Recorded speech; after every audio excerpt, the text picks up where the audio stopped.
ఒక రాజకుమారి శరీరం లోపల ఒక పాము నివసిస్తూ ఉండేది. ఆ పాము ఆ రాజకుమారిని తన వశంలోకి చేసుకుంది. ఒక రాజ్యంలో రాజా వీరసింహుడు ఉండేవాడు.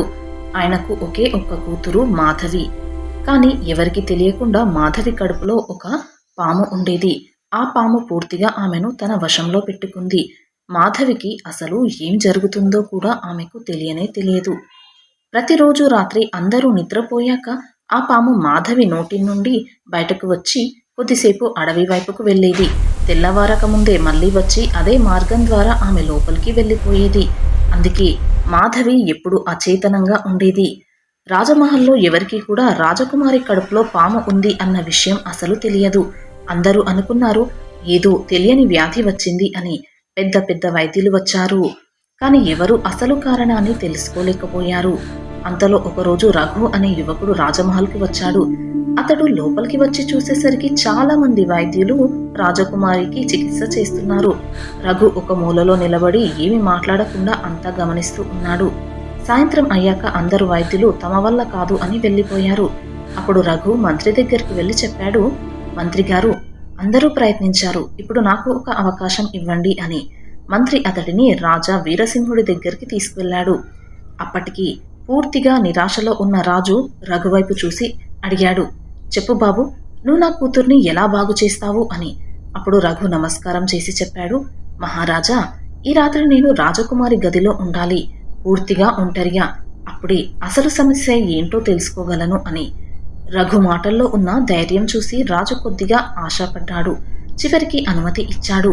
ఆ రాత్రి రఘు రాజకుమారి గదిలో ఆమెకు కొంచెం దూరంగా నిశ్శబ్దంగా కూర్చున్నాడు. గడియారం అర్ధరాత్రి 12 కొట్టింది. అచేతనంగా పడుకున్న మాధవి నోటి నుంచి ఒక పాము బయటికి వచ్చింది. అది నెమ్మదిగా మహల్ దాటి అడవి వైపుకు వెళ్ళిపోయింది. రఘు అది చూసి నిశ్చేష్టుడయ్యాడు. ఊపిరి కూడా ఆపుకొని అంతా చూస్తూ ఉన్నాడు. తెల్లవారుజామున ఆ పాము తిరిగి వచ్చి మళ్ళీ మాధవి లోపలికి వెళ్ళిపోయింది. అప్పుడే రఘుకి అంతా అర్థమయ్యింది. ఈ పామే రాజకుమారి బాధకి కారణం అని తెలుసుకున్నాడు. ఉదయం రాజు మంత్రితో కలిసి వచ్చి రఘుని ఆత్రంగా అడిగాడు, ఏమైంది బాబు, కారణం ఏంటో తెలుసుకున్నావా, నా కూతురు బాగుపడుతుందా అని. అప్పుడు రఘు చెప్పాడు, మహారాజా, నాకు మీ కూతురు పరిస్థితికి గల కారణం తెలిసింది. దేవుడు దయతలిస్తే రాజకుమారి తప్పకుండా బాగుపడుతుంది. కానీ నాకు ఇంకో రాత్రి కావాలి.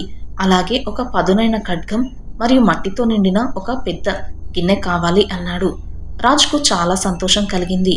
వెంటనే మంత్రిని ఆదేశించాడు అన్నీ సిద్ధం చేయమని. ఆ రోజు రాత్రి వచ్చింది. రఘు పూర్తిగా సిద్ధమై చేతిలో పదునైన ఖడ్గం పట్టుకుని మాధవిని గమనిస్తూ కూర్చున్నాడు. గడియారం 12 కొట్టగానే పాము బుస్సుమంటూ బయటకు వచ్చింది. అదే క్షణంలో రఘు ఒక్క దెబ్బతో పామును 2 ముక్కలుగా కొట్టేశాడు. ఆ 2 ముక్కలను తీసుకుని మట్టితో నిండిన గిన్నెలో వేశాడు. తర్వాత తెల్లవారక ముందే ఆ పాత్రతో పాటు పామును అడవికి తీసుకువెళ్లి పూర్తిగా దానిని అగ్నికి ఆహుతి చేశాడు. తిరిగి రాజమహల్కి వచ్చాడు. ఉదయం రఘు మాధవిని లేపాడు.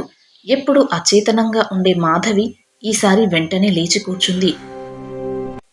ఆమె ఆశ్చర్యపోయింది. నేను ఎంతో కాలం నుంచి నిద్రలో ఉన్నానా అడిగింది. అప్పుడు రఘు అడిగాడు, అవును, ఇప్పుడు మీకు ఎలా ఉంది అని. అప్పుడు మాధవి నవ్వుతూ చెప్పింది, నాకేమీ లేదు, అంతా బాగానే ఉంది అని. అంతలో రాజు వచ్చాడు. తన కూతురు ఆరోగ్యంగా కూర్చొని మాట్లాడుతుంటే రాజు ఆనందంతో కన్నీళ్లు పెట్టుకున్నాడు. ఆమెను గట్టిగా కౌగిలించుకుని రఘుకు చేతులు జోడించి కృతజ్ఞతలు చెప్పాడు. తన మాట ప్రకారం మాధవికి రఘుతో వివాహం చేశాడు. అలాగే అర్ధరాజ్యాన్ని రాసిచ్చాడు.